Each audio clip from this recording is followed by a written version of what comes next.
2 में।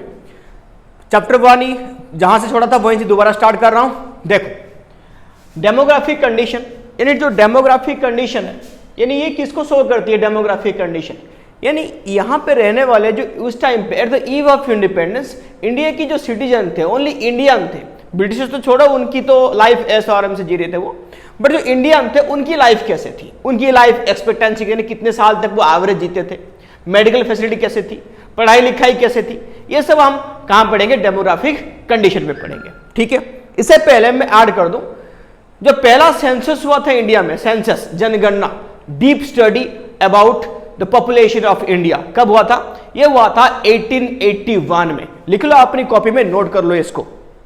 इन 1881 में, जिसको बोलते हैं first official census in India occurs in 1881। ठीक है, अब देखो डेमोग्राफिक कंडीशन वही पढ़ेंगे। Birth rate and death rate कितना था, बर्थ रेट था यहां पे 48 पर 1000 एंड सेम टाइम पे जो डेथ रेट थी वो थी 40 पर 1000। ठीक है, यानी एग्जिस्टेंस की कितनी हो गई, पर 1000 ओनली 8। देखो कितना मिजरेबल कंडीशन थी, क्योंकि ये किस लिए हुआ था, ये ड्यू टू हेल्थ कंडीशन, यानी उस टाइम पे due to lack of initiating किसकी, बाय द ब्रिटिश गवर्नमेंट, यानी ब्रिटिश गवर्नमेंट ने कोई इनिशिएट तो लिया नहीं था कि यहां पे कोई मेडिकल सिस्टम हो, वो चाहते नहीं थे, वो चाहते थे कि इंडिया क्या बने, एक फेडरल इकोनॉमी बने, ये सारे जो इंडस्ट्रियलाइजेशन कहां पे हो, ब्रिटेन में हो, तो उनके यही मेन मोटिव था। तो यहां पे क्या था, मेडिकल फैसिलिटी भी नहीं थी, हाइजीन नहीं था, सैनिटेशन नहीं था, यानी यहां पे जो लिविंग स्टैंडर्ड थी इंडिया की बड़ा पुअर थी। तो बर्थ हुए 48, डेथ रेट कितना 40, लिटरेसी रेट लेस देन 16%। ये देखो यहां पे क्या हुआ कि पूरे पॉपुलेशन में पढ़े लिखे कितने 16%, यानी अब देखो यहां पे अगर कुछ नया पॉलिसी आया, नया कुछ चेंज करने की आया, तो उस टाइम पे लिटरेसी इतनी कम थी, तो समझ में किसको आएगी, हाँ जो बोल रहे हैं वो ठीक है, डाकियानुसी फैलेगी फैलेगी, जो तुम्हारा क्या नाम है इसका रीमर्स फैलेंगे ही फैलेंगे, ये वही है। और एजुकेशन थी नहीं, तो जो कोई बोल दिया उसको बिलीव करना ही पड़ता था। तो ये सारे टोटल 60%। एंड सबसे बड़ी बात, फीमेल एजुकेशन ओनली देख लो 7% ओनली, कितनी है 7% है female education. Poor health facility, lack of hospitals, medicals, doctors, ये सब तो पढ़े 16% है। उसमें कौन सी, यहां पे कौन सी उस टाइम में मेडिकल हॉस्पिटल था, यहां पे मेडिकल कॉलेज कौन से थे, कितने बच्चे पढ़ेंगे, कौन सी एमबीबीएस, कोई नहीं। IMR क्या है फुल फॉर्म इसका, इन्फेंट मोर्टेलिटी रेट, 1 साल से छोटे बच्चे, infant mortality rate, death rate देखो 218 पर 1000, 218 पर 1000, यानी अगर 1000 बच्चे पैदा होंगे उसमें से 218 तक डेथ ऐसे ही हो जाएगी। ड्यू टू क्या भाई, सेम रीजन यही है, हॉस्पिटल्स ये नहीं थे, प्रॉपर सैनिटेशन नहीं था, न्यूट्रिशन क्या है पता नहीं था। ठीक है, अभी तो वैक्सीनेशन हो रही है, उस टाइम में वैक्सीनेशन भी नहीं थी, कुछ भी नहीं। लाइफ एक्सपेक्टेंसी यानी एवरेज ईयर लोग जीते थे वो कितने था तुम्हारा 44 ईयर्स, 44 एवरेज ईयर्स। अब वो लाइफ एक्सपेक्टेंसी यानी कितना 44, यानी ये कौन सी लाइफ एक्सपेक्टेंसी की बात करें, लोग बस 44 तक जिएंगे उसके बाद डेथ नहीं, प्रॉपरली जीना, एक फिटनेस लाइफ, यानी हम फिट है अप टू 44 ईयर तक, क्योंकि भाई ये लैक ऑफ मेडिकल फैसिलिटी, यहाँ पे lack of knowledge, lack of literacy, कुछ एजुकेशन था नहीं। आज की डेट में देखो कोरोना हाल ही में आया था, तुरंत तुमने क्या सैनिटाइजर, ये मास्क पहनो, वैक्सीनेशन ले लो, बहुत कुछ तुमने प्रिकॉशंस ले लिया, बट उस टाइम पे लिटरेसी थी नहीं, कौन सी प्रिकॉशंस कौन सी है, कोई भी महामारी खत्म। तो यहां पे क्या हुआ, लाइफ देखो ये एवरेज है, ये एवरेज है, ऐसे नहीं तुम सोच रहे होगे कि नहीं हमारे दादाजी थे वो तो 110 साल जी लिए, 103 साल जी लिए, सेंचुरी मार के मरे, वो वाली बात नहीं, वो तो एक्सेप्शन एक आदि कोई हो गया, बट एवरेज लाइफ क्या था 44। Wide spread poverty, lack of education, bigger family, यानी देखो सबसे बड़ी चीज क्या है पॉवर्टी, यानी मैं एक एग्जांपल देकर समझा रहा हूं कि बिगर फैमिली होने से प्रॉब्लम कैसे आती है। फॉर एग्जांपल तुम्हारे घर में यहां पे 3 लोग हैं, फैमिली इनकम तुम्हारी हो रही है 9000, कितनी हो रही है 9000, तो अगर पर कैपिटा पर हेड हम यहां पे पीपीपी यानी पर्सिंग पावर देखें तो कितना आ जाएगा 9000 डिवाइड बाय 3, यानी यहां पे आ गई 3000, यानी तुम्हारे पर हेड खर्चा करने की पावर कितनी आ गई 3000। सेम अगर मान लो तुम्हारे घर में 3 मेंबर नहीं है, तुम्हारे घर में 9 मेंबर हो गए, यानी बिगर फैमिली बढ़ गए, फैमिली की अर्निंग जो है वो कितना हो गई 9000 है, बट मेंबर है 9, कमाने वाला एक है, तो वहां पे क्या हो जाएगी, तुम्हारे परचेसिंग पावर कितना हो गया 1000 होगी। 3 मेंबर के टाइम पे जितना पैसा तुम खुद पे खर्चा कर पाते थे उससे कई गुना 3 गुना कम पैसा तुम कहां पे खर्चा करोगे, मेंबर बढ़ गए तो ये किस लिए था, ये इनको इकोनॉमिक्स उस टाइम पे समझाया कौन, ठीक है उस टाइम पे भगवान की देन है, बच्चे होने दो कोई बात नहीं, लैक ऑफ एजुकेशन, इकोनॉमी की कोई नॉलेज थी नहीं, तो यहां पे आ गया lack of education, bigger family, तो पॉवर्टी यहां पे स्प्रेड होती गई। आज की डेट में भी गांव में देख लो, यानी हाँ करना ही 5-6 एवरेज बच्चे भी होंगे, ठीक है एजुकेशन। अब यहां पे आ जाओ ऑक्यूपेशनल स्ट्रक्चर, ये हमने पढ़ लिया डेमोग्राफिक कंडीशन कैसे था। अब आ जाओ ऑक्यूपेशनल स्ट्रक्चर, क्या क्या है, प्राइम देखो पूरा ऑक्यूपेशनल स्ट्रक्चर को हमने पार्ट डिवाइड कर दिया 3 पार्ट में, बट एक्चुअली 3 पार्ट में नहीं है, ये 5 पार्ट है, बट तुम्हारे एजुकेशन जो सिस्टम में यहाँ पे सिलेबस में वो कितनी है 3 पार्ट में, प्राइमरी सेकेंडरी टर्शियरी, तुम लिखना प्राइमरी सेकेंडरी टर्शियरी, बट मैं 5 बताऊंगा साइड में ऐड कर लेना, ठीक है लिखो।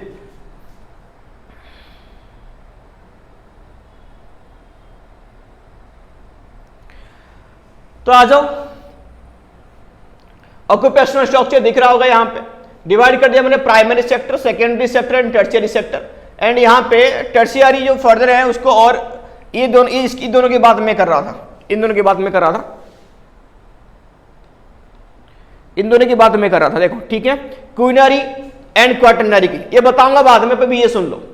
प्राइमरी सेक्टर यानी कितने % काम कर रहे थे लोग 72%। पहले समझ लो कि प्राइमरी सेक्टर है क्या चीज।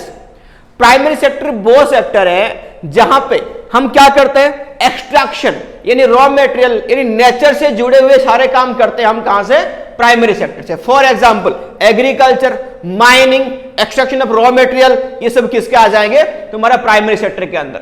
तो यहां पे 2-4 एग्जांपल डाल दो, यहां पे डाल दो एग्रीकल्चर, एग्रीकल्चर, फिशिंग भी यहीं पे आता है, fishing, mining, extraction of raw material ये सब किसके अंदर आ जाएंगे, प्राइमरी सेक्टर के अंदर। तो उसी टाइम पे प्राइमरी, देखो एक्चुअली प्राइमरी सेक्टर में कितनी 72% यानी मोर देन हाफ से ज्यादा लोग यहां पे काम करते थे, कहां पे, प्राइमरी सेक्टर में। ऐसा क्यों, क्योंकि देखो प्राइमरी सेक्टर में एक्चुअली में काम करने के लिए टेक्निकल स्किल इतना नहीं चाहिए, एक बार कोई सिखा दे तुम वहां पे आराम से काम कर सकते हो, ठीक है।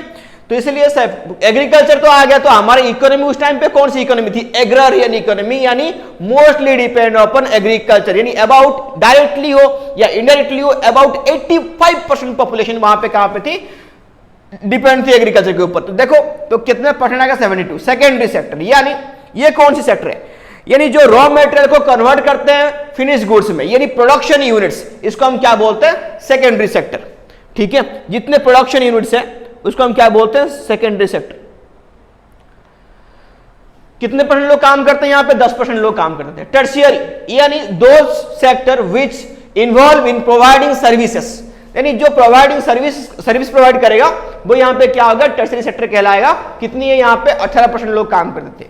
अब आ जाओ, ये तुम्हारे सिलेबस तक है, यहां तक तुम बस इतना याद रखना, प्राइमरी सेकेंडरी एंड टर्शियरी, यहां पे 72, यहां पे 10% और यहां पे 18%। सर्विस लाइक यहां पे एग्जांपल डाल दो, बैंकिंग, इंश्योरेंस, ट्रांसपोर्टेशन फैसिलिटी, ये जितने सर्विसेज हो गए, ठीक है। अब आ जाओ यहां पे देखो क्वीनरी एंड क्वाटरनरी, क्या क्या आता है क्वीनरी में, क्या क्या आता है क्वाटरनरी में, मैं एक बार बोल देता हूं, सुन लो। यानी जो हमारा क्वाटरनरी सेक्टर है, यानी ये क्वाटरनरी सेक्टर, ये देखो ये वाला जो सेक्टर है क्वाटरनरी सेक्टर, यानी ये कौन सी सेक्टर है, इसको मैं बोलता हूं नॉलेज बेस्ड सेक्टर, यानी नॉलेज सेक्टर। यानी इसके अंदर कौन कौन आते हैं, एग्जांपल देता हूं सुन लो। इसके अंदर आते हैं देखो तुम्हारे एजुकेशन, रिसर्च, डेवलपमेंट, जो साइंटिस्ट लोग हैं तुम्हारे डीआरडीओ में बैठे हैं, इसरो में बैठे हैं, नया नया चीजें इन्वेंशन कर रहे हैं नया, ठीक है। तो इसको हम कौन सेक्टर में आएगा, तुम्हारा नॉलेज, रिसर्च, साइंटिस्ट सब डाल दिया मैंने, क्वेश्चन में आएगा क्वाटरनरी में। कितना आएगा क्वाटरनरी में। क्वीनरी में क्या आ गया, तुम्हारे देश की पूरे जो कंडीशंस को संभालने वाले इकोनॉमी को संभालने वाले, फाइनेंस को संभालने वाले, ओवरऑल देश को चलाने वाले, तो ये किस में आते हैं? ये आते हैं क्वीनरी में। किस में आते हैं? क्वीनरी में। इन्हें जितने बड़े बड़े हाई लेवल की तुम्हारे मिनिस्टर्स हो गए, तुम्हारे ब्यूरोक्राट्स हो गए, तुम्हारा सेक्रेटरीट हो गए, ये सारे कहां पे आते हैं? तुम्हारे क्वार्टनरी से आते हैं। ठीक है, याद रखना इसको। ठीक, आगे बढ़ते हैं फिर। अब आ जाओ इंफ्रास्ट्रक्चर में। किस में आ जाओ? इंफ्रास्ट्रक्चर यानी रोड। एक बार इसको पढ़ लेता हूं फिर समझाऊंगा। Accomplish much on the construction of road due to scarcity of fund। Actually उस टाइम पे जो रोड की कंडीशन थी कि हमारे पास इतना सफिशिएंट फंड नहीं था, हम नहीं बना रहे थे, बट अंग्रेजों ने आया रोड बनाया। कहानी सुनना क्या हुआ इसमें कि अंग्रेजों ने रोड बनाया। पता है किस लिए? इनकी मेन मोटिव था अपनी दबदबा बना के रहे ऑल ओवर इंडिया। कैसे? यानी रोड होगी तो उनकी जो आर्मी है वो मोबिलाइज कर पाएगी at corner to corner, village to village. ठीक है, ये हो गया उनकी पहला मोटिव। सेकंड मोटिव ये था, उनकी मेन मोटिव क्या? फीडर इकोनॉमी बनानी है। तो जहां जहां पे हमारे इंडिया में रॉ मटेरियल मिलता है, बिल्कुल कोने कोने से उसको एक्सट्रैक्ट करेंगे और पोर्ट तक पहुंचाएंगे और अपनी ब्रिटेन में लेके चले जाएंगे। ये बात थी। यानी उन्होंने रोड बनाया, मेन मोटिव यही है कि आर्मी की मोबिलाइजेशन हो सके, और सेकंड ये है extraction of raw material from east corner of India. ये इनके मेन मोटिव था। ठीक है, तो यहां पे देखो ये लिखा है यहां पे, interest of mobilising the army and shifting of raw material, ये इनका मेन मोटिव था। बट एक्चुअली में कुछ बेनिफिट्स भी हुआ। क्या हुआ उस टाइम पे देखना, फॉर एग्जांपल बाढ़ आ गई या कोई ड्रॉट पड़ गया, कोई सूखा पड़ गया, एक गांव के बाढ़ आ गया, मतलब उसके चारों तरफ क्या है? कोई रोड फोड नहीं है, ब्लॉक हो गया, तो उस तक जो बेनिफिट्स है, रिलीफ है, वो पहुंच नहीं पाएगी। बट रोड हो गया तो क्या फायदा हुआ? यानी one village to another village यहां पे हमने क्या कर पाए? इजीली कनेक्ट कर पाए। यानी कोई बात नहीं, इसमें फूड शॉर्टेज हो गया तो दूसरे गांव से यहां पे इजीली क्या कर दो? सप्लाई कर दो। तो ये हमारा पॉजिटिव पॉइंट हो गया। और हमारे जो लोकल विलेज में जो फार्मर थे, उनके लिए एक नया नया मार्केट ओपन हो गया कि ठीक है, इस गांव में हमने बेच दिया अपनी कल्टीवेटेड प्रोडक्ट, और वो फिर नेक्स्ट गांव में जाके आराम से बेच सकते हैं क्योंकि रोड की कनेक्शन हो गया। बात आई समझ में? ये बेनिफिट हुआ। रेलवे, इंट्रोडक्शन ऑफ रेलवे इन 1950। थोड़ा सा कहानी में यहां पे लिख देता हूं ताकि तुम अपनी कॉपी में नोट कर लो क्या क्या हुआ था इंट्रोडक्शन ऑफ रेलवे में।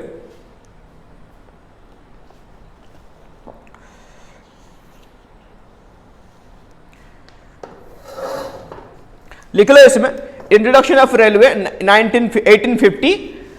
और जो 1850 के बाद इसकी और भी कुछ चीजें बोले को, तो fast passenger train, fast passenger train, passenger train, जो पहला पैसेंजर ट्रेन था वो कब आया था? वो आया था 1853 में, मुंबई टू थाने। कहां से कहां तक डिस्टेंस ये तय किया था? बॉम्बे टू थाने, बॉम्बे, मुंबई नहीं, Bombay, Bombay to Thane, a distance of 34 kilometre, 34 kilometre. इसमें 3 लोकोमोटिव्स शामिल थे, साहिब, सिंध एंड सुल्तान।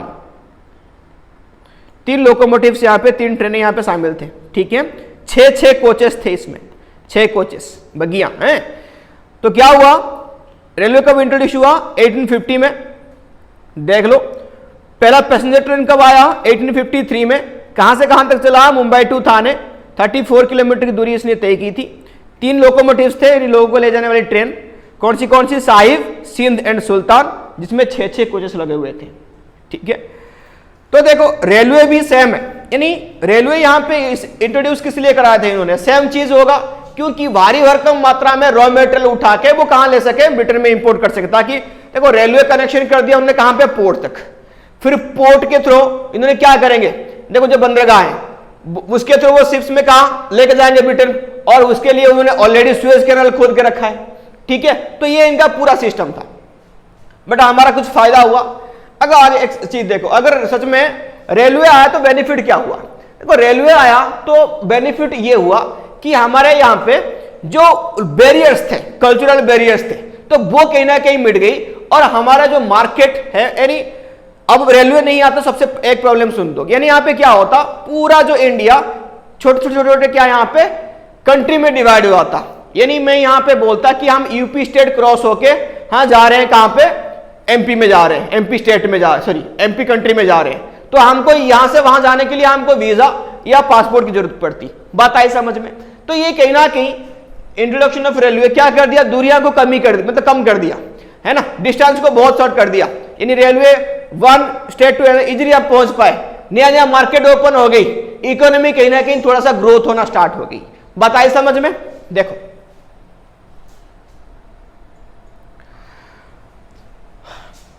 फिर आ जाओ air and water transport. Water transport तो हमने पढ़ लिया था कि जितना कोस्ट एरिया था कालीकट से लेके यहाँ पे विशाखापट्टनम तक, इन्होंने बहुत सारे बंदरगाह बना के रखे थे। अब एयर के नाम से बस एक ही चीज याद रखो, उस टाइम पे जेआरडी टाटा, जिनके नाम पे जमशेदपुर बनाए, वो पहले एविएशन इंडस्ट्री स्टार्ट किए थे। याद रखना कब लेके आए थे, 1932 में पहले इंट्रोड्यूस कराया था। यानी कौन सी, टाटा ने फ्लाइट को, कहां पे, एयरबस को इंडिया में, कि यहां ऐसे भी सुविधा यहां पे मिल सकता है। ठीक है, ये नाम याद रखना, GRD Tata introduce aviation industry in 1932। ठीक है, यहां पे ये लिख लेना इसमें। कम्युनिकेशन, जो postage telegram were most effective means of communication. दो post office and telegraph, actually telegraph को इन्होंने इंट्रोड्यूस क्यों किया था, तो telegraphs are introduce for a wealthy administration. For example, अब देखो मैंने पढ़ा था 1757 में क्या हुआ था कि बैटल ऑफ पलासी हुआ था। अब सिराजुद्दौला अपनी सेना लेके आए, यानी बंगाल से, उनको फैक्ट्री तोड़ी, उनको हटा दी, नहीं मुझे नहीं चाहिए, तुम टैक्स नहीं दोगे तो यहां पे अपनी फैक्ट्री एस्टेब्लिश नहीं कर पाओगे। तो ये चीज उस टाइम पे रॉबर्ट क्लाइव कहां पे था, मद्रास में, उनको कैसे पता लगी तुरंत, ये ले टेलीग्राफ, ए उठाया फोन घुमा दी। और हमारा उस टाइम पे सिस्टम क्या था, हमारे करप्ट सिस्टम कैसे था, देखो सुनो, तो उस टाइम पे हमारा खबरिया हुआ करते थे, है ना, कैसे खबरिया, तो हम यहां पे उनको भेजेंगे कि किसी एक इंसान को पकड़े, ये खबर जाके उनको देगा कि तब जाके हमारा जो किंग थे वो इकट्ठा हो पाते हैं। हाँ ठीक है, ये फलाना किंग उनको बोलेगा, वो फिर उनको बोलेगा। तो यानी इंसान की मूवमेंट से फास्टर कौन है, टेलीग्राफ, फोन उठा तुरंत बोलो यार लेके आ जाओ सेना, ये इनको रास्ते में ही पकड़ लेंगे। तो हमारे जो खबरी पहुंचते पहुंचते बस उनका इंफॉर्मेशन जल्दी फास्ट पहुंच गया। बात आई समझ में? अब सेम चीज देखो, ये यहां और भी साधन, हमारे जो खबरी थे वो क्या थे, करप्ट थे। करप्ट थे, अंग्रेजों ने आधे लड़ाई तो ऐसे जीती खरीद खरीद के, क्योंकि उस टाइम पे हमारा जो किंग रूल था, हमारा जो क्या नाम था, सेना था, यानी जो सैनिक था वो कैसे थे, यानी खाएंगे पिएंगे बस लड़ेंगे, ना कोई टाइम पे सैलरी, ना कुछ नहीं था। बट अंग्रेजों की जो पॉलिसी था वो क्या था, उनकी जो सेना थी उनको प्रॉपर टाइम पे सैलरी मिलती थी। अब देखो फ्री में कौन कितना दिन काम करेगा, तुम्हारा गुलामी करेगा, पैसा मिला तो बिक गए। ठीक है, ये कहानी थी। तो इन्होंने इंट्रोड्यूस किस लिए करी, पोस्टेज एंड टेलीग्राम, ताकि इन्होंने अपनी कम्युनिकेशन को इफेक्टिव बना सके और पूरा दबदबा बना सके, यानी इजीली ये अपनी कम्युनिकेट पास कर सके। ठीक है, यहां पे ये हो रहा है, यहां पे ये हो रहा है, यहां पे हो रहा है। ठीक है, अब तुम जाओ इंडियन पैदल घूमो, कहां तक जाओगे। ठीक है, देखो नेक्स्ट आ जाओ।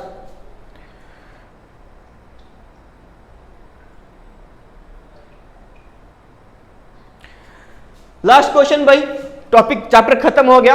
अब देखो, what are the positive impacts of colonial rule, यानी कॉलोनियल रूल की जो पॉजिटिव इंपैक्ट था वो क्या क्या था। नंबर 1, मार्केट सरप्लस इकोनॉमी, यानी उस टाइम से हम क्या कर रहे थे, उस टाइम से हम सब्सटेंशियल इकोनॉमी कर रहे थे, सरप्लस इकोनॉमी नहीं सब्सटेंशियल। यानी क्या है, यानी बस हैंड टू माउथ, बस हम जितना हमने फार्म में उगा लिया अपनी खाने के लिए उगाए थे, एक आधी बार कोई बच गया तो अगले साल के लिए उसको रिस्टोर करते थे, बट ऐसा कोई खास प्रोडक्शन नहीं हो रहा था जिसको हम मार्केट में बेच के पैसा कमा सके।